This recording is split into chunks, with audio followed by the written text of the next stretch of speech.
beautiful people. Welcome back to my channel. I guess you can call it a podcast. We are here today to talk about the Pank, you guys. We're going to P Valley. Whole new episode. Finally. Feels like forever, right? I mean, we only missed 1 week, but feels like forever. So let's get started.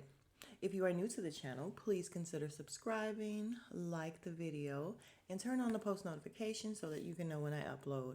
All right, you guys, let's talk about it. All right, guys, so we start off and we hear Miss Loretta Devine in her very distinct voice. And you guys know she used to sing, so, that's okay that she's singing. Doesn't sound bad at all. It just sounds so funny because her voice, her speaking voice, is just so distinct. So if you listen to it singing, you could still hear just Loretta Devine basically, which is not a bad thing. But it's a nice little scene where they're showing her on stage at the Pink. She is singing throughout all the decades. Like we see the 60s, 70s, 80s, like we see her, and the fact that they definitely have history here at the Pink. And when we sum it up, we see that there's a little boy running through the Pink. We automatically know that's Uncle Clifford. And we've never seen his mom. That's his mom. His mom picks her up and she's like, "Look, listen to your grandma. She just sounds amazing." So now we are definitely getting a little bit of the history of the Pink with Uncle Murder and his grandma and the whole family basically. So it was a scary scene. Not really scary, but because you know that when they're focusing on someone, well, I won't say it like it's all the time, but because she's sick right now, I just felt like immediately something's going to happen. We are about to lose Miss Loretta Devine. And I hate it because she definitely was a little comic relief on this show. But if they had to have her go out, I do appreciate the fact that they let her go out. If she's going to go out with makeup, like they let us see how she really looks because they have made her look a hot mess throughout this whole entire show. So yeah, we get to see her all made up and everything before she's done with the show. So I can appreciate that. I just hate the fact that I really feel like we're gonna lose her. Oh, I hate it. I loved her on this show. Oh yeah, you guys, we are about to lose the grandmother. So she ends up waking up from her dream and while still at the Pink. So she's on stage and the crowd is gone. However, here comes this beautiful chocolatey lady with a drink in her hand, all white. She's walking up to her, and turns out it's Uncle Clifford's mom. And I guess we'll learn what happened to her sooner or later, but she's telling her mom, "It's time. Come on, relax, get some rest, enjoy a drink." And the mom is just like, "Nah, not right now, not yet." And I was like, "Yes, come on through, Grandma. It ain't time yet." So I was happy about that. So the mom just very casually backs up and walks on out the frame, and we still have the grandmother a little bit longer. All right, so then we have Uncle Clifford inside the Pink, and he's just like going around the pole. You could tell he's just thinking, pondering. He got a lot on his mind. In comes Haley, and basically they just get to the point of, listen. He told her, "I done already thought of everything I can do with you. So at this point, short of killing you, we may as well just talk. I can't do nothing, which I'm tired of fighting with you, basically." And she's like, "Well, you wouldn't be the first to try to kill me." He's like, "That part." Well, she's like that part. Um, so yeah, so they get to talking. He's talking about, his ancestors dying there and everything and how much history it has. And she's like, "Listen, the history is important, but so is the future." And she's telling him that they offered $5 million, and he's like, "Oh, what?" And she's like, "But I'm not taking it." And he's like, "Bitch, what?" And he said, "Oh, no, no, no. I mean, good, but bitch, what?" Also. And she's like, "No, I'm holding out for 10 million because that's what's right for your ancestors." And he's like, "This ain't about me. You're not going to piss in my mouth and call it Kool-Aid. This is about you and what you want." And she's like, "You're damn right, basically. The money that I used to save the Pink was money for my future, money that I had saved up. That was supposed to be for me and my baby to get away and start a new life and everything." And she's like, "So I'm not just going to let it go to waste. And I'm not, I can't do it to her." So Uncle Clifford walks up to her and says, "But the baby's gone." because she was saying that she didn't want to do it to the baby, and she's not. And my whole thing is, I understand that that was a necessary truth, but didn't really need to be said and spoken. She knows the baby's gone. If that is what motivates her, then let her have it. Like, I don't know, I just felt like, y'all know I love me some Uncle Clifford, but everybody does some shitty things ever so often, and maybe he didn't think it was shitty, but I thought it was shitty. The fact that he, needed to bring that little tidbit to the front, and we already know that. She knows that. So, again, if that's her motivation, her inspiration, what keeps her going, let her have it. All right, so now we at Mercedes' house, and she's on the phone with Michelle asking, can Terica stay a little bit longer? She's like, dang, you already had it for 2 days. And Mercedes like, girl, it's been 3 days. So they kind of go back and forth, don't let her wear no dental floss. And I guess she means like just running around with no clothes on. And she's like, don't you drink 2 bottles of Moscato and try to drive again. And by that time, Michelle hung up on her because, of course, she didn't want to hear what she do. So then Mercedes goes and she talks to Terica. She's asking her, what do you want to do? Yeah, maybe we could paint the room, this and that. Nah, that ain't what I'm talking about. You know what I'm talking about. And she's like, listen, I've been craving, what she say, cookie dough ice cream with hot sauce or something? Ew. And Mercedes like, oh, you sure is pregnant for real. So she ends up telling her, listen, let's go ahead. We're going to go to TCBY. And, Terica's like, can I drive? Hell no, you can't drive. So then we're at Uncle Clifford's house and we see little Murder on the couch. He done made his little whole little thing. You know how you put the sheet down and the pillowcase and everything in the pillow. And he's firing up a joint and thinking back to, everything that's happened. So we see that Clifford burn his clothes and everything. And, he just, again, also has a lot on his mind thinking about everything that happened. And we hear the grandmother coughing like crazy. Like she is coughing like crazy. So he sits up. He ends up going in there. And she asks him, did she say Gregory Hines? Hold on, I'm going to find out who she said. But I was dying laughing. It was funny but sad at the same time. Because again, we know that we're about to lose grandma. No, it was Isaac Hayes. That lady's like, Isaac Hayes, is that you? I'm like, why would it be Isaac Hayes? So anyway, they get to talking. She's asking, who he said it's what's his name? Lamarcus. And she's like, who? He's like, Lil Murda. Yeah, I like that better. And I'm like, cause grandma is so gangster. She like Lil Murda better than Lamarcus, his real name. So, he's saying, we're gonna feed you. She don't want what Uncle Clifford cooked because I guess his food is awful. She said his food is going to kill her before the corona does. But no, Lil Murda done made some stuff, y'all. He done made some smothered pork chops, some yams, greens, cornbread. She smelled all that. He's like, well, I guess, you still got that sense. They said that when you get corona, all your senses be gone. She's like, nah, that's the only sense I do have. And she's like, and I also smelled death. And so, of course, immediately when she says it, we're thinking she's talking about her. And I'm like, oh, it's so sad. But no, no, no, no, no. She's talking about him. She said, I smelled it all over you the night that you came back, all that blood. And what's crazy is, y'all know she can't see. So she couldn't see the blood, but I guess she smelled the blood. And so he's just looking all crazy and everything. So when Uncle Clifford comes back in, he's looking for him. Like he don't see little Murda, he don't see the grandma. He's calling for him, nobody's answering. So he runs upstairs and he's like, he better not have left my grandmama here. So he runs upstairs. Little Murda's sitting in the chair while she's sleeping in the bed, and he's asking, did you take her vitals? Did you do this? Did you do that? Yes, I did all that. I fed her. She's good. And he's like, okay, little homicide. Which is hilarious to me because we don't know homicide and murder, same thing. But Uncle Clifford at this point don't know what happened with Lil Murda when he came with all that blood on him. He don't know if he killed somebody. Like, he just doesn't know. So I thought that was funny. But yeah, he's Lil Murda's a little keeper there. All right, and so in a more random situation, we have Miss Mississippi and her man and the kids at a little convenience store, and then she looks over and she sees Haley, and I'm like, that's a little very random to me. I don't know, I don't know, it's a little random, but okay, we'll take it. So she makes up an excuse to leave. She goes around, talks to Haley.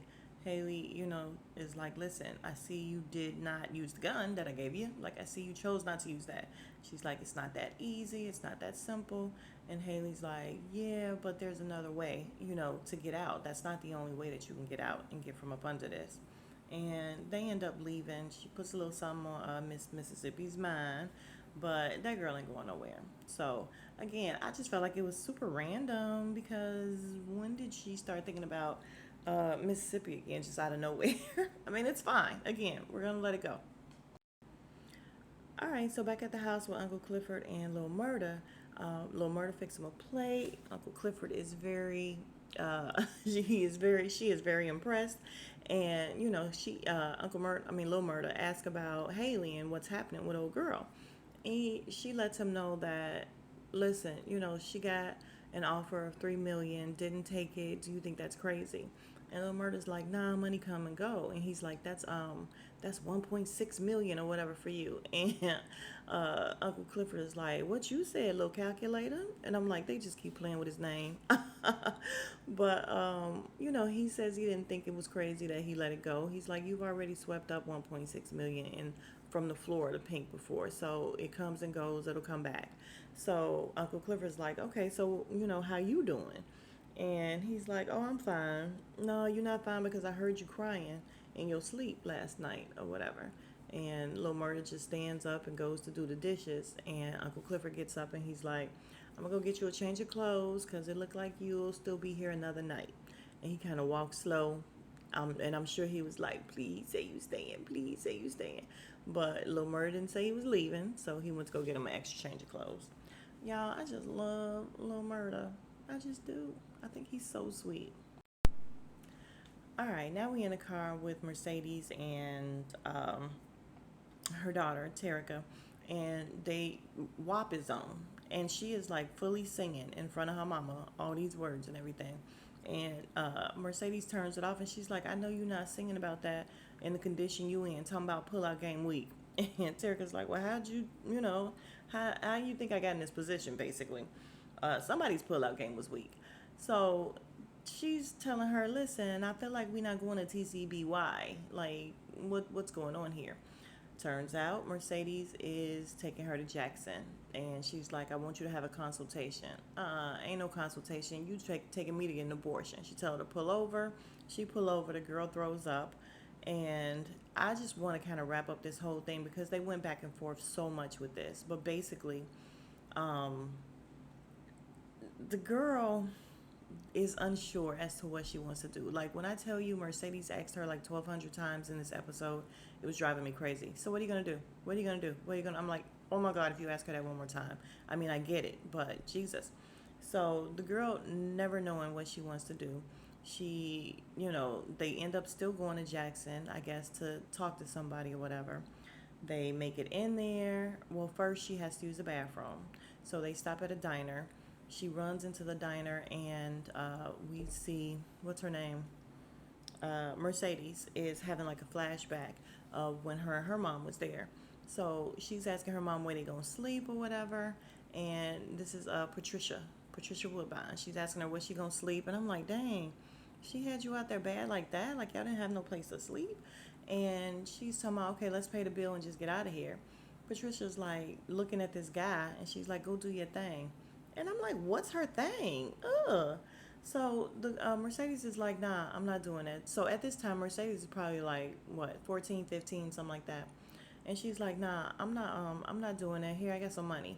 And she pulls out her wallet and Patricia sees a condom in there. And she's like, what is that? It's money. No, what is this? So she ends up like beating her, like really whooping her up in front of all these people just in the diner, telling her she's not gonna be a hoe or whatever. And my whole thing is, you definitely just told her to go do her thing. So what's her thing? Because to me it seems like he was trying to pimp her out anyway. So it was very confusing. What was she mad about? She had money, some guy gave it to her. What are you upset about? Because that's exactly what you just told her to go do. So when Terica gets back in the car, I think Mercedes is trying to, think about it and just be like, listen, this is not what I want to do, or how I really want to be. But sticky situation. All right, y'all. So the rest of what happened with Mercedes and them gonna be a little choppy because I'm just going off of memory, okay? Because I can't go back and watch it again. It was just a lot of back and forth. I mean, a lot of what you gonna do, what you gonna do, what you gonna do. It was driving me crazy. So the things that stand out is basically at some point Terica said something, can't remember, very disrespectful to Mercedes, and she slapped her. And Terica's like, "Well, I'm not gonna hit my daughter when I have one." And she's like, "That's the same thing I said." And yeah, we know that kids will take you there. They will take you there. But we then see a scene with them walking into the abortion clinic, and of course you have the protesters, the pro-lifers out there. They still walk past them. They go in, do the ultrasound. She's, what was she, like 14 weeks, something like that. See the heartbeat, see the baby, and everything like that. So Terica grabs Mercedes' hand, and she's like, okay. So she holds her hand or whatever. She has 24 hours to make up her mind because she's actually on the cusp of not even being able to get it done. Like, she's getting too far along. So they leave. They go to, I think it looks like a hotel or something, and she's just going back and forth again with, what are you gonna do? What are you gonna do? I don't know. So she locks herself in the bathroom, and Mercedes is just like going off and saying stuff. And then she looks in the mirror and she sees herself as her mother. So she's looking all confused, like, "Patricia Woodbine? No, that's you, acting just like your mother." And that is exactly what you really don't want to do. So it comes to her that, she talks to the daughter and she lets her know, "Listen, I did not have a choice. My mom made me have the baby or whatever. I wanted you to at least have a choice." So she wraps her head around everything and says, "Listen, I am okay with whatever you want to do. It's totally up to you." The daughter keep asking, "Is anybody ever prepared for this?" "No, not really." And, it's totally your decision. So next morning they get up, they go to the car, and she asks, can she, she lets her drive, and she says, "You can go to Jackson or you can go to Chakalisa, whichever one you choose, I'm with. It's cool." So she definitely made her have her own choice. So we see her drive off, and Jackson is to the right. She puts on the right turn sign, signal. And then we see Mercedes looks out the window with a big smile on her face because she made the choice that she inevitably wanted her to make. And I'm sure it's not that she doesn't want her daughter, to have kids or whatever, but just not at this early age. It's a lot. And we see what happened to her in her life or whatever, so she doesn't want that for her daughter. So she's happy with the decision she made. So afterwards we see them, laying on the couch watching TV and everything. So she did it, she's done, and she's safe, she's fine. All right, so then we have Little Murder, and he finally picks up his phone. He has all these missed phone calls, these messages, everything. So Wardy calls, he answers for Wardy, and he's just like, "Man, where you been? This Tina Snow is taking off, and they want you back on the road." He's like, "Back on tour?" "Yeah, back on tour." And he's like, "Well, who gonna be security?" And then Wardy's like, "Yeah, that shit's messed up. What happened to Big T?" And he lets him know that nobody is coming to claim the body yet, and he's gonna have to have a pauper's funeral. And he's like, "Nah, we ain't doing that." And it's so sad, nobody came to claim his body. Ugh, so sad. But we then see him go upstairs because he hears a whole lot of bumping and everything. Little Murder, he gets off the phone with Woody, here's a whole lot of bumping. Go upstairs, we see that Uncle Clifford is going through all his clothes trying to find, I guess, some boy clothes. I don't know. So he's trying to find something. Little Murder picks up this red thing, and he's like, "What in the world? I ain't even gonna ask." And Clifford says something about Cisco, and he's like, "Who?" And he's like, "Don't tell me you don't know who Cisco is." And he's like, "I'm kidding. I know who Cisco is." So they, playing around in the clothes and everything, and then he sees a Gucci bag, and Clifford is like, "Yeah, I had that bag since I was 3." And talking about how his mom used to beat people up who used to come at him, because Lil Murder was like, "So you've been this way since you was 3? Like, your whole life you've been this way?" And he's like, "What way?" And he's like, "Like all this, dressing like the, like how you are." And he's like, "So what are you?" he asked him literally, "What are you?" And Uncle Clifford is like, "I'm Big Clifford." And he's like, "What are you?" And he's like, "What the world won't let me be." And I'm thinking to myself, "No, what you won't let you be." Like, the world don't know and don't care. I mean, I'm sure you probably get a little bit of blowback, but listen, if you was able to just suck it up and deal with it for a little while, you can get over that hump. But that's not what you want to do. So, um, I guess cute little scene, but unfortunately, Lil Murda is just not going to come out. So I just don't know how far all of this playing house and everything is going to go with them. Yeah, so in the midst of their conversation, Lil Murda sees that Uncle Clifford was keeping all the postcards he was sending. So he asks him which one was his favorite. He tells him the one where he told him, you look beautiful in red. And they talk about what happened on murder night and the fact that, he didn't mean to leave him how he left him. Uncle Clifford's like, yeah, I get it. It's lonely when shine this bright and you wasn't ready to shine. And, Lil Murda's like, yeah, but everybody that I've dealt with before, we've just been able to pass. And Uncle Clifford's like, ain't no passing with me. And so he also let him know that he's like, I didn't mean to hurt you. Yeah, I can't get hurt. I get disappointed, but I can't get hurt. So we then hear a big bump and everything. And so they go running downstairs to see what's happening. And the grandmother is gone. God dog it. The grandmother is gone. So of course now it's time to look for grandma. And I'm like, dang it, grandma, where you at? But I was still happy because obviously she was still alive. So some kind of way they end up finding the grandma at like a river or something, and she's just about to go, just in the nick of time. She's just about to go in the water, and they catch her and tell her, don't go to the water. And she's like, I gotta make it to the water. It's time. It's time for me to go. It was very sad, so sad. And so she says, if I can't go to the water, bring the water to me. So Lil Murda takes her little turban thing or whatever, her little scarf thing that was on her head, soaks up some water, and then, drips it on her face. So she's happy about that. But then she just kind of knocks out. And Uncle Clifford's like, Grandma, Grandma. And Lil Murda lets him know that her toes and her fingers and everything's turning blue. So it's time to definitely get her to the doctor. So we see her get into the ambulance. She's saying she don't want to die alone. Oh, when I tell you, listen, P Valley is really, really going to some very deep places. They really, really are. She's saying how she don't want to die alone, and he's saying bye to her, and I'm just like, at first I was thinking, why is he not going with her? But then I thought about it. It's COVID, and during that time, you guys, nobody could have anybody with them. You can't have anybody come to the hospital with you.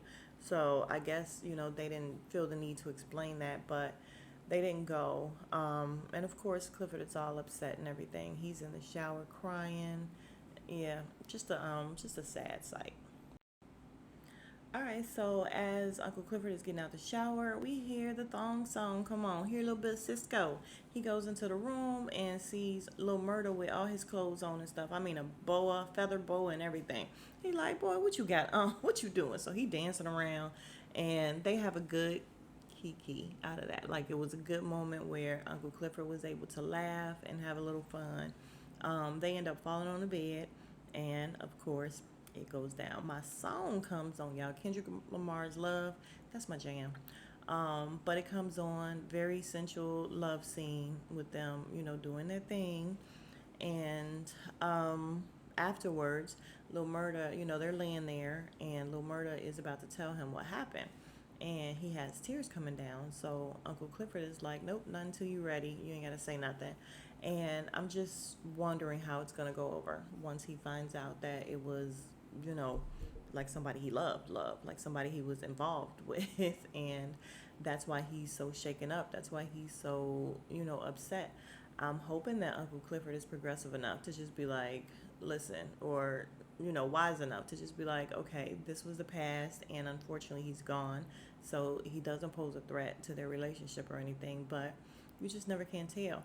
I will say one thing that stood out during the whole sex scene was the fact that Uncle Clifford was about to give Lil Murda a condom, and Lil Murda was like, do you, no, I don't need that. And Uncle Clifford's like, okay, so you negative? Negative, negative? Like, they went into this whole thing about Lil Murda definitely feeling like he's negative and he's good. And I'm like, how, Sway? You just really got with this guy who just got out of prison or whatever, did he get tested before y'all did something? And I don't know, y'all. I just feel like that's going to come back. So y'all mark my words. Something's going to come of the fact that they did not use a condom. Okay, and so wrapping up the whole episode, we have Haley going to see Miss Mississippi, and he lets her in or whatever. She's holding the baby. She's telling the baby a story, and the story's about basically a girl named Haley who didn't have any family, belonged to no one, didn't have anywhere to live really, and she would just kind of roam the woods, and just all of a sudden a baby came out, and I'm like, huh? A baby appeared. I'm certain that was her baby, but it didn't just come from nowhere.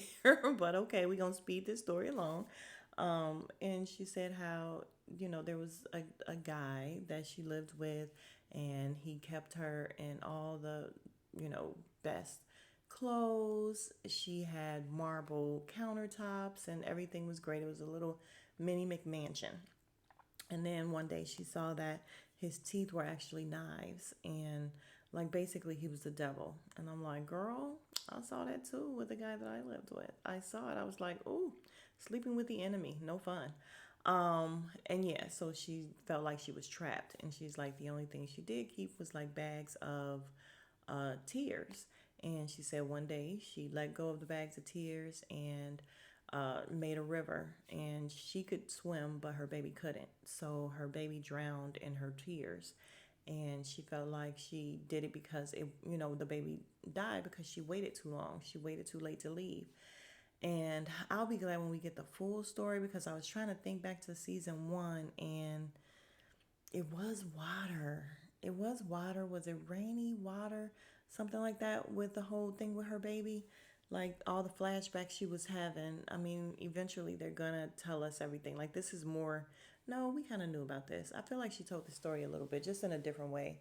Um, so Keyshawn is just so stupid. She's like, Haley, what are you saying? What are you talking about? And I'm like, bitch, if you don't just put two and two together, you gotta kill this nigga. Like, he gotta go. Basically, Jesus. So that's pretty much where the episode ends, you guys. And unfortunately, on Stars, I don't know if y'all get to see what happens next week.